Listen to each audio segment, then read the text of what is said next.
We are on page 42 of Rack, and Micawber is just beginning to think of a plan. The refugees and the would-be refugees were entering the sanctuary cities of Vermont at a healthy rate. The gangs followed the refugees like lawyers chasing an ambulance. The prey of choice was mostly young women. They were free to roam and even work. The cartel promised them expedited paperwork, leading to residency, green cards, and eventually citizenship and U.S. passports, and good jobs. Local merchants and businesses were happy to hire them since it was getting harder to find competent and steady workers. Literacy was often a vain hope.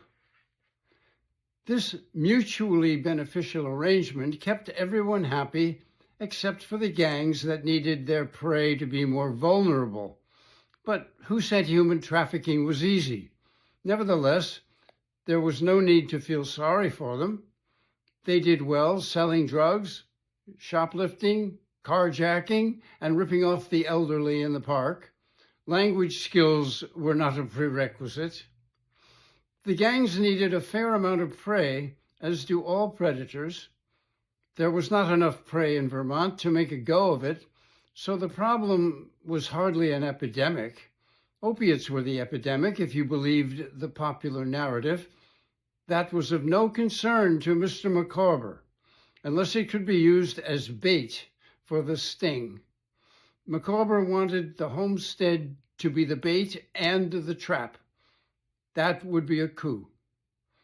Epstein had his island, and he was protected from the top. Micawber was on his own. He planned to create a sting that would defeat both the cartels and the establishment because both were guilty of the same crimes. Nothing new here. The person who had exposed both was Julian Assange. Micawber created the new homestead, coincidentally, as the gangs in El Salvador were getting locked up as a result of their president's war against them. MS-13 were already established in the U.S. with all the expertise and power and produce and corruption they needed. Micawber turned inward. He disappeared and quietly worked the farm, growing an idea to defend children and set an example.